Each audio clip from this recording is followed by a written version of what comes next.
Today on Cult Watch, we're going to take a look at Michael Petro and the psychological phenomenon known as Deceivers' Delight. The following is a clip from Fighting for the Faith's YouTube channel, and it's going to show us what Deceivers' Delight looks like. This was a video posted by Chris Valentin of Bethel Church, Redding, California. And this was all the way back in a year ago, a little more than a year ago. All right. So here, actually almost 2 years ago now. Okay. So listen to what he says here. But secondly, I really want to apologize, sincerely apologize for missing the prophecy about Donald Trump. I prophesied that Donald Trump would be president 4 days after he took the nomination. Did you notice the smirk on his face? There's a psychological phenomenon called Deceivers' Delight. Google it. Okay, watch again. Look at he's not sorry for what he said at all. Listen to what he said. Watch his face. His body language says it all. About Donald Trump, I prophesied that Donald Trump would be president 4 days after he took the nomination. The first time, 4 days after he declared himself a candidate, I should say, the first time. And that was obviously right. And then later on, I prophesied that he would not be impeached, and in fact, that he would win another term. And I was completely wrong. I take full responsibility for being wrong.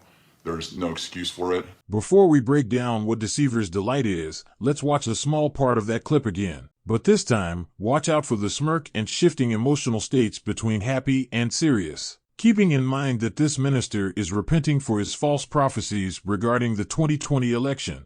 Any reasonable person would expect a very serious demeanor here, but that's not what we see. About Donald Trump, I prophesied that Donald Trump would be president 4 days after he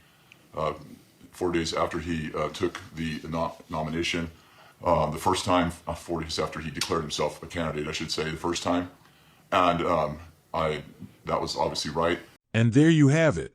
Inappropriate spurts of happiness that seem to be suppressed because of the seriousness of the topic at hand. So, what is Deceivers' Delight?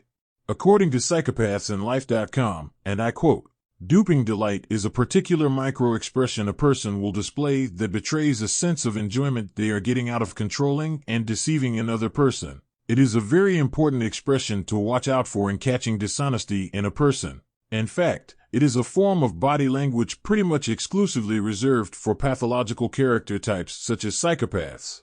Duping delight most often manifests as a grin or a smirk which will flash across a person's face, and is usually completely inappropriate to the situation or the topic that is being spoken about. The psychopath is either about to lie, or is lying to someone and they are believing it, and the smirk is a leaked expression of pleasure that they are getting away with it." End quote. So today, we're going to take a look at Michael Petro addressing the death of Ben Jones and how he covered up the fact that he had prophesied that God would heal him of cancer even if he was in his final seconds on this earth. God would come through and heal him. So again, keep a lookout for smirking and shifting of emotional states where the happiness of deceiving others and getting away with Ben's death seeps through the outward serious demeanor. This week we lost Ben Jones. We didn't lose him, but he went on to be with the Lord. And we've been praying all week, just praying for the Lord to raise him up.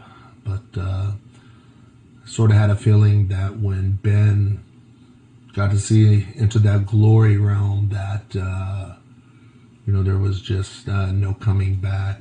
Michael Petro then goes on to say that when someone enters this glory realm, it's difficult for them to want to come back. But did you notice the micro-expressions of smirking and happiness during the circumstances surrounding the death of Ben Jones and the reason why he never came back from the dead? He's smiling because he believes that this explanation is his get-out-of-jail-free card and he won't lose followers at all. And that's what happened. People believed him and still believe to this day that he hears from God and that his false teachings are directly from God.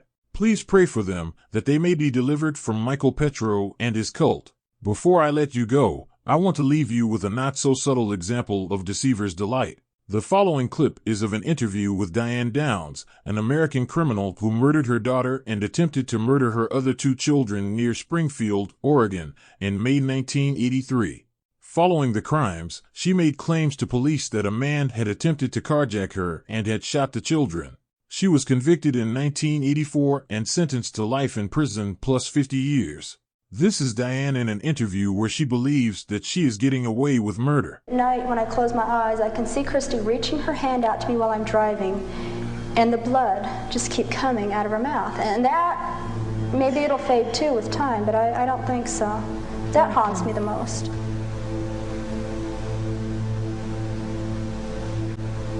When Ben got to see into that glory realm, that there was just no coming back.